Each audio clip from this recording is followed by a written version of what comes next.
মধ্যরাত্রি, গ্রাম পেরিয়ে পুরনো শ্মশান ঘাট, নিস্তব্ধ বাতাসে পাতার খসখস শব্দ অনবরত হয়ে চলেছে।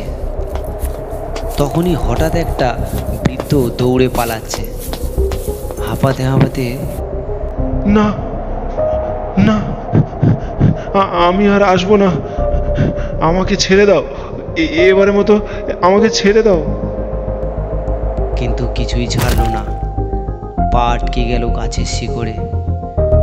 তখনই এক আত্মা ফিসফিস কণ্ঠে বলে উঠল, ফিরে আয়। তারপর একটা কর্কশ চিৎকার,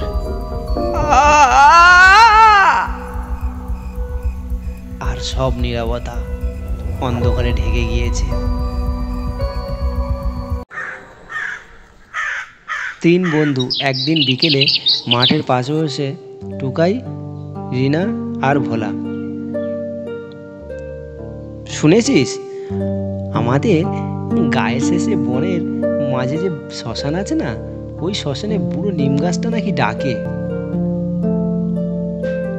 হ্যাঁ রে, আমিও শুনেছি। ওর ডাক শুনলে কেউ আর ফিরে আসে না। সবাই বলে রাতে আরো কি সব ফিসফিস করে কথা ভেসে আসে। যত সব তোদের গুজব। গাছ আবার কথা বলে নাকি? তা যদি গাছ কথাই বলে, তাদের ওদের বিয়ে দিবি কবে? চুপ কর, হেয়ালি করিস না। তোর যদি বিশ্বাস না হয় তাহলে আজ রাতেই চল না, সত্য না মিথ্যা প্রমাণ হয়ে যাবে।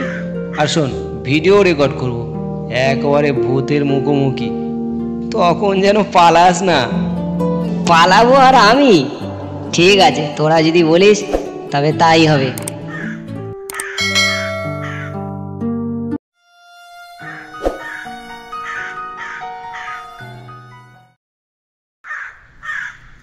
সেই রাতেই ঘড়ির কাঁটাতে যেই 12টা বাজলো, বাড়ির কাউকে না জানিয়েই তিনজন বেরিয়ে পড়ল সত্য মিথ্যা প্রমাণ করতে।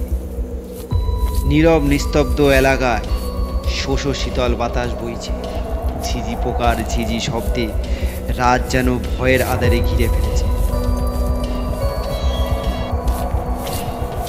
এই শোন না, ফিরে যাই চল। আমার বড় ভয় করছে। আমার সত্যি মনে হচ্ছে আমরা বড় ভুল করতে চলেছি। চল বলছি, চল। ওই সেই নিম গাছটা না? দেখেছি, কি ভয়ঙ্কর লাগছে। এটা তো গাছ না, মনে হচ্ছে মানুষ খাওয়া। ওই দেখ, ওই দেখ, মনে হচ্ছে আমাদেরকেই দেখছে। এখানে আবার কি লেখা? এই গাছ যাকেই ডাকে সে আর বাড়ি ফেরে না, তাই কেউ ভুলেও গাছের পাশে আসবে না। এই দেখ টুকাই, এসব আজগুবি যত। ভয় পেলি নাকি? আমার আবার এসবে বিশ্বাস হয় না। এবার দেখছি তুই ভয় পেয়ে গেলি বলা, তোর নাকি বিশ্বাস নেই এসবে। তাহলে তোর মুখ বন্ধ কেন? না, ভয় পাবো কেন? হঠাৎ যেভাবে পেঁচা, এই গাছে সত্যিই কিছু যদি থাকে তাহলে আমি গাছকে চ্যালেঞ্জ করছি। এই গাছ, ডাক আমায়, ডাক। কেমন ভূত তুই? সামনে আয়, আমি তোর সামনেই আছি এখন। তারপরেই হঠাৎ বাতাসের বেগ বেড়ে গেল, হাতের লণ্ঠন নিভে গেল, ধোঁয়ার মতো অন্ধকারটা শ্মশান ঢেকে গেল। অন্ধকারে গাছের মাথা থেকে পেঁচারা চেঁচিয়ে উড়ে গেল। শিয়ালের কান্না শুনে সবার শরীরে ঠান্ডা হতে লাগলো। তখনই গাছের ছায়া থেকে বেরিয়ে এলো এক নারী, সাদা পোশাক, চুলগুলো হাওয়ায় উড়ছে, রক্ত মাখানো দুটো হাত, আর চোখ নেই। চোখের জায়গায় অন্ধকার দুটো গর্ত। আমার চোখ কোথায়?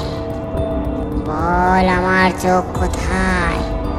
চোখ দে, নইলে আজ আর রেহাই নেই।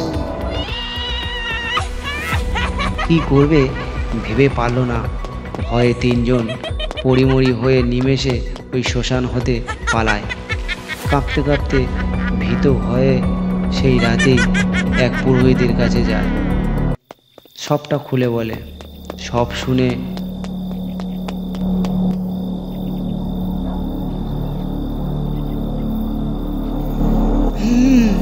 বুঝলাম, কিন্তু আগে তোরা বলতো ওখানে কেন গিয়েছিলিস? তবে আমি যতটা জানি তোদের বলি, ওই শ্মশানে যে পুরনো নিম গাছটি আছে, ওই নিম গাছে এক মহিলার আত্মা আছে। অনেক দিন আগের কথা। ওই নিম গাছে এক মহিলার চোখ তুলে তাকে ওই নিম গাছে বেঁধে জ্বালিয়ে দেওয়া হয়। তার এই আত্মা প্রতি অমাবস্যায় আসে প্রতিশোধ নেওয়ার জন্য।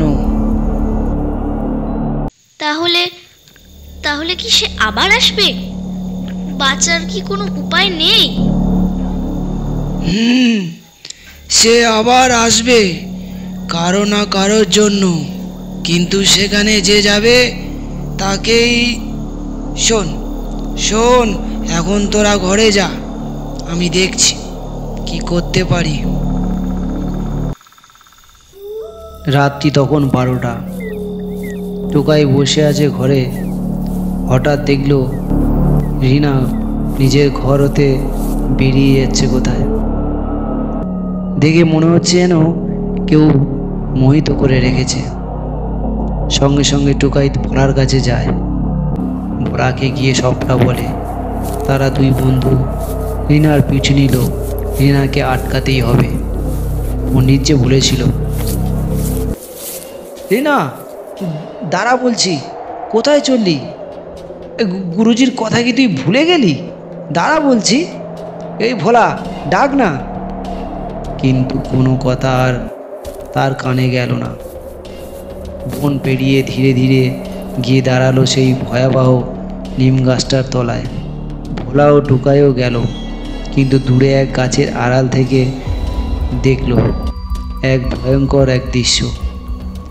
রিনার দেহ যেন হঠাৎ শূন্যে ভেসে যাচ্ছে, আর মুখে কী সব বিড়বিড় মন্ত্র। শুনে তো ভোলার আর টোকাইয়ের দেহ শীতল। এর থেকে বেশি কিছু দেখার মতন তাদের মনোবল নেই। কোনো রকম সামলে ওখান হতে পালিয়ে গেল দুই বন্ধু।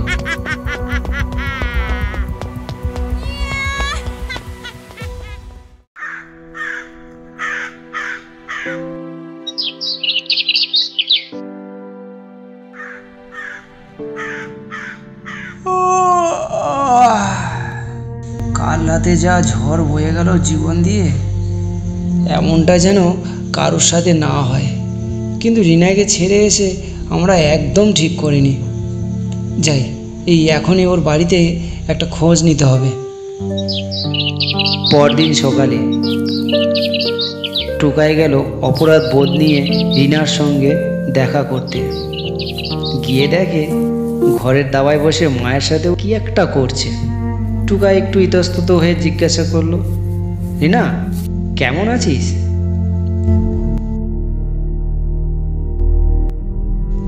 কাল কি তুই রাতে কোথাও গিয়েছিলি? তোর শরীর ভালো আছে তো? রিনার দিক থেকে যখন কোনো আর উত্তর এলো না, টুকাই তখন একটু চিন্তায় পড়ল। একবার পা আর একবার মুখের দিক ভালো করে দেখে নিশ্চিন্ত হলো। মনে করলো হয়তো মা আছে, তাই কিছু বলছে না। তাই সে বাড়ি ফিরে যায়। ভোলা এসে হাজির হয়। টোকাই, শুনেছিস কাল পুরোহিত কাকা এক তান্ত্রিককে নিয়ে নিম গাছটির মন্ত্রবদ্ধ করতে গিয়েছিল। তবে গিয়ে দেখে গাছটা একেবারে পুড়ে ছাই। কিভাবে আর কেন কিছুই বুঝতে পারেনি। তবে তান্ত্রিক কাকা বলেছে অন্ধ আত্মার ওই শ্মশানেই নেই। হঠাৎ মনে পড়ে গেল রিনার কথা। টুকাই একটু চমকে উঠে বলল, তার মানে রিনা?